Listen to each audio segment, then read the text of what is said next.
In our last video, we were in Vicksburg, Mississippi. We learned a lot about the history of this amazing city.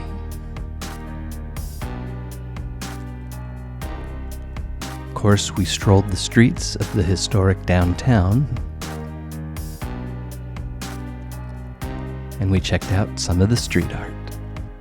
In this video, we're in Texarkana, Texas. We're in Texarkana, Arkansas.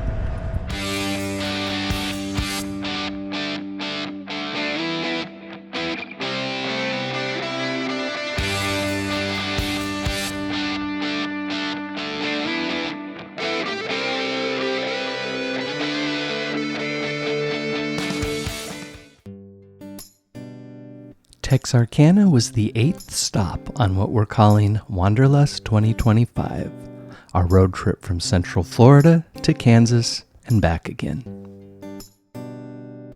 If you're interested in any of the towns you see on the map, there should already be videos posted or soon will be.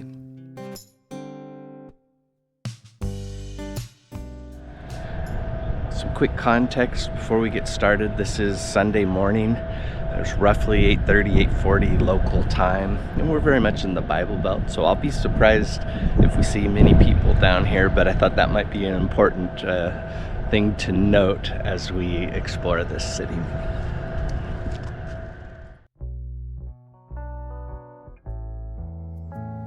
A little further context, this is mid-April of 2025, and we've never been to this city, so we have no game plan. We just found the courthouse and we're taking off from there.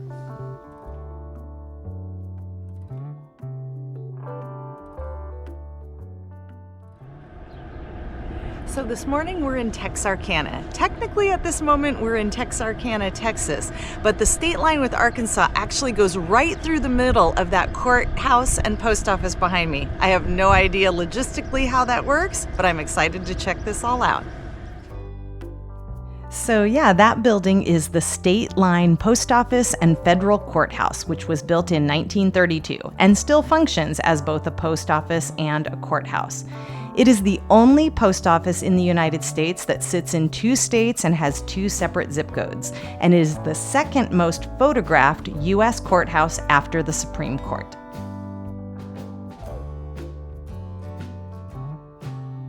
The population of Texarkana, Texas is about 37,000, and of Texarkana, Arkansas, about 30,000. They were founded in 1873 at the junction of 2 railroads and named for Texas, Arkansas, and nearby Louisiana. Their motto is "Twice as nice." The red building is St. James Episcopal Church, which was built in 1877, and next door is the First Methodist Church, built in 1959.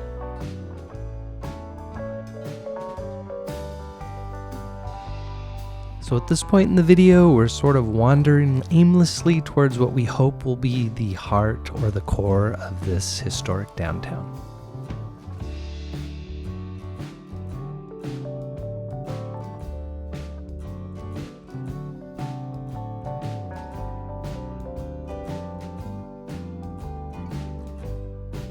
This is the Rialto building, which was built around 1900 as office space, but was converted to apartments in 1912.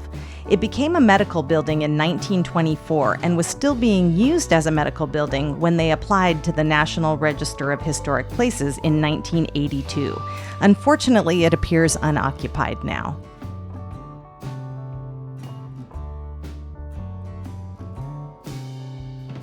And these are the lofts at the Grimm. Originally, this was Hotel Grimm, opened in 1925 with around 250 rooms.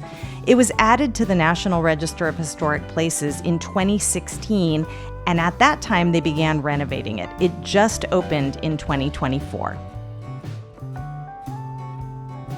Yeah, little did we know at this point, that may have been the only building we saw that had any signs of life, but more on that later.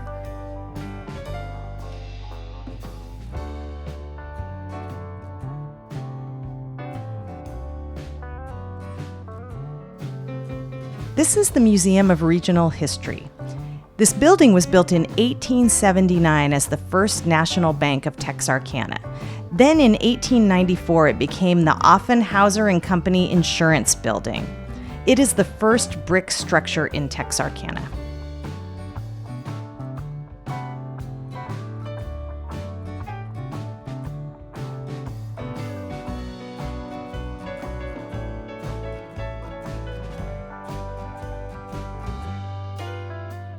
And here we've circled back to the front of the museum so you can check out some pretty cool landscaping.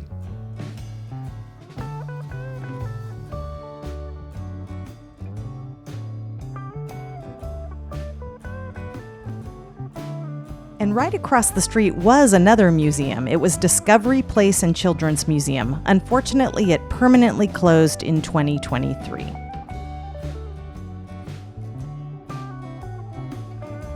And this building is the Texarkana.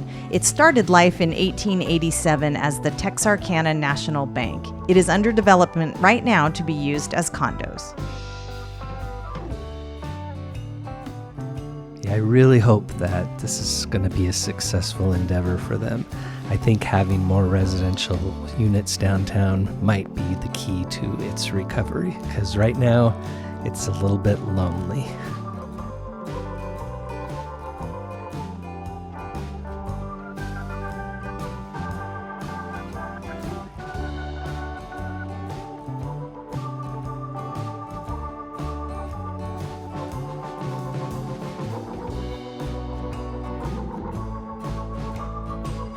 We're coming up here on the Cress Plaza.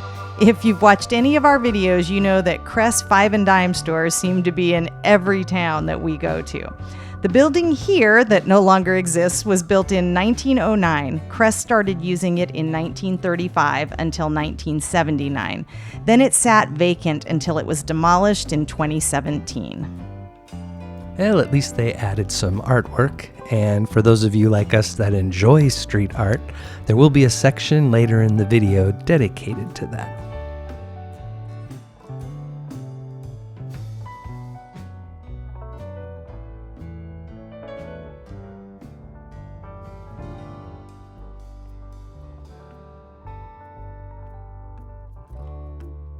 So fortunately, this beautiful theater is still in use. It was a Sanger theater built in 1924. You've probably seen Sanger theaters in some of our other videos.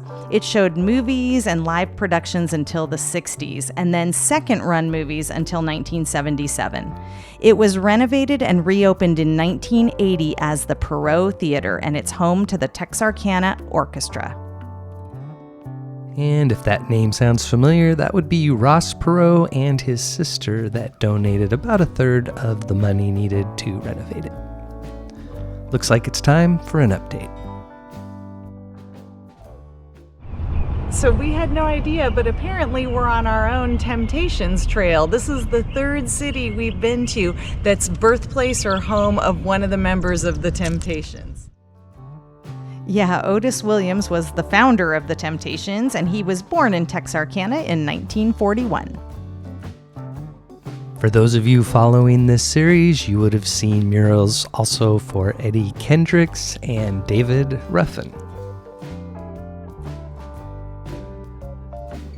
In our Meridian video, I made a comment that I'd never seen a post holding up a building from the sidewalk. Well, I guess now I've seen two.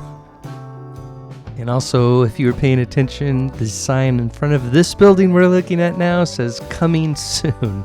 So I guess we have different definitions of soon, but that'll be interesting to see what they do with that space. And Otis Williams is not the only musician with ties to Texarkana. It is home to Scott Joplin, father of ragtime. He was born here in 1868. He was a composer and a pianist. This is the old U.S. courthouse used from 1911 to 1931. Then it became the Bowie County Courthouse in 1933. In 1985, it changed to the Texarkana Regional Art Center, which is what it is today.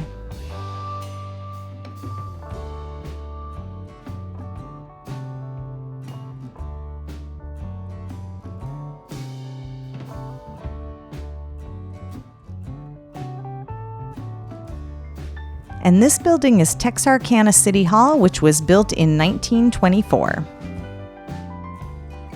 Here we see another unoccupied building.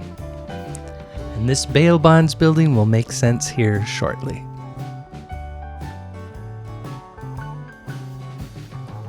Here's an interesting green space in the heart of downtown, perhaps a future park.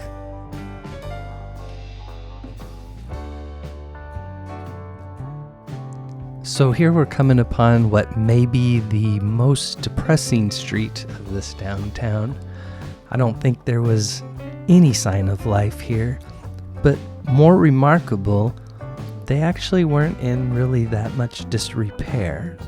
Usually when we come across let's just call it a unused part of town, often it, looks pretty poor. There's graffiti, garbage, and earlier I referenced this was a unusual town for us to visit. This may be the only town I've seen that looks pretty much abandoned, and yet at the same time is actually very nicely well kept.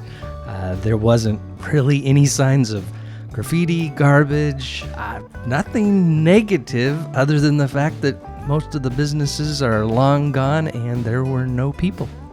Yeah, I tried to really read more about this. It looks like the Texas part of Texarkana tried to start a downtown entertainment district in 2019 because the Arkansas side had done so. Then it was put on hold in 2020.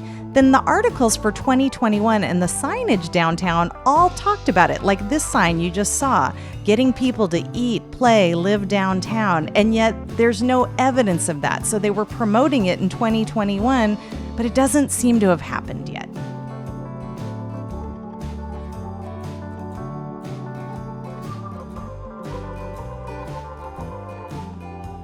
So this is Union Station. It actually sits in both states. It was built in 1928 and added to the National Register of Historic Places in 1978. Now, the good news is, as of July of 2024, both cities, both in Arkansas and in Texas, agreed to restore this space.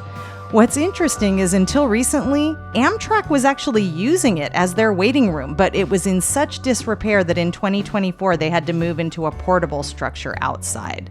The other weird part of it is that the western portion of the station has been repurposed as a prison. Yes, you heard that right. The western portion of a beautiful Union Station is now part of a prison. All right, we digress. Now let's check out the Arkansas side. We're off to a good start here. We see some art on the wall, and it looks like there might be some kind of concert venue up ahead, which we're gonna go check out next. I will say that on the Arkansas side, there were a few more businesses that seemed to be open and operational.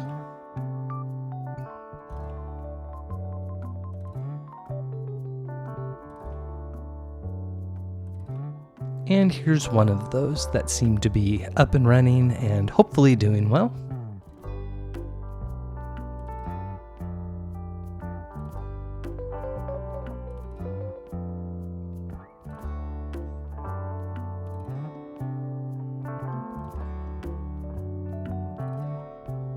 This is the Ritchie Grocery Building, built in 1894. It is now an art gallery on the first floor and offices and apartments on the second floor.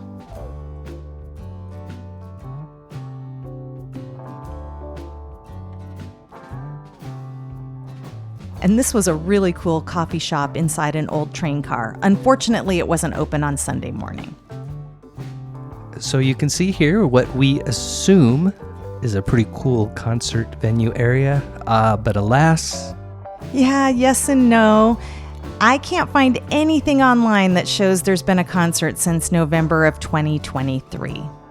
That's a real shame, because this looks like an absolutely perfect area for festivals and concerts.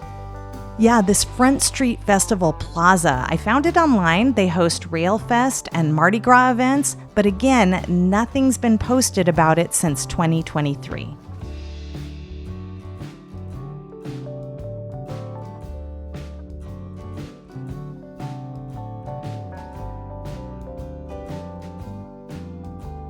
And here we have another open business sighting. And there's a better view of that beautiful space that could be used for festivals and concerts.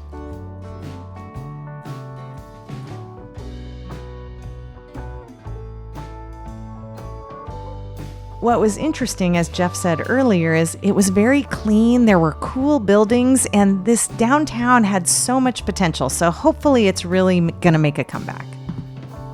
I agree. I mean, I really liked this downtown. I loved the old buildings. I loved that they're converting some of the older buildings into residential units. I mean, it seems that all the bones are in place. So hopefully next time we pass through town, we'll see something different.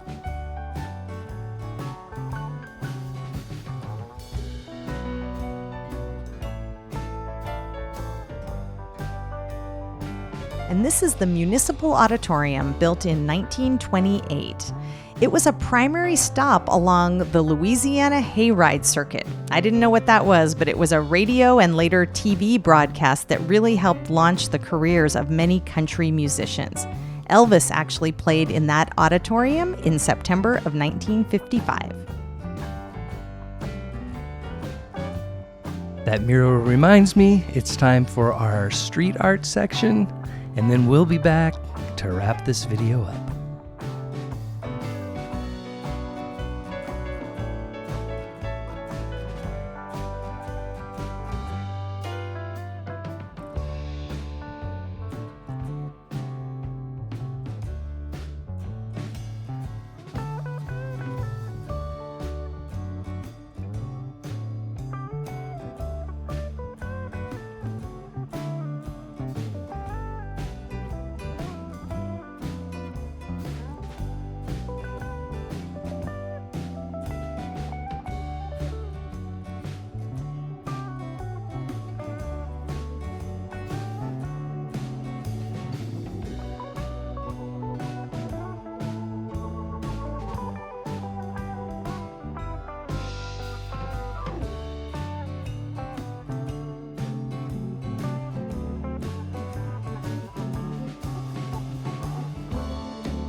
Okay, what did you think of Texarkana? Well, I'm fascinated that a city can sit in two different states, so that's pretty amazing to me. This was a clean downtown and had a really cool event park where it looks like they have festivals and things.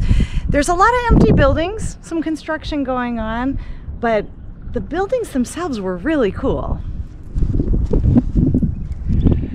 Yeah, it's pretty rare for me to be left speechless. Usually at the end of the videos I go on and on. I don't know what to say about this. This is an anomaly unlike I've ever seen. There, as Caroline said, there are a lot of empty storefronts, a lot of dilapidated buildings, and usually when you have those two, you have rather unsightly downtown. But this downtown is immaculate. I mean, immaculate. Yeah. Free of garbage and people. Like, there is nothing going on down here. Now, I did preface earlier and said this is a Sunday morning, so not not really surprised, but it doesn't look like there's a whole lot that's going on down here anyway. But what I have noticed, and both of us have commented as we've been exploring, is it looks like they're really trying to turn this into a revitalized area. They've got some housing that's looks like very recently opened, and some new stuff that's coming in. They've got a beautiful event park where they can do concerts and festivals. There are a few businesses that are open. There's a brewery, Couple restaurants. couple restaurants, couple bars. So, you know, it's not dead down here. There's signs of life. And if I were a city planner, somebody who was into restoring old towns, I'd be salivating over this place. I mean, the bones are fantastic. There's so many cool old buildings. So yeah, I mean, I really enjoyed this. It was very interesting. The Union Station, I just want to mention, what a sad... I know. I mean, Union Stations are Looked usually so so cool. awesome, and it's literally attached to a detention center. It looks like they combined the two. I don't know. We'll do some research on that. But anyways, so I'm really glad that we did stop here.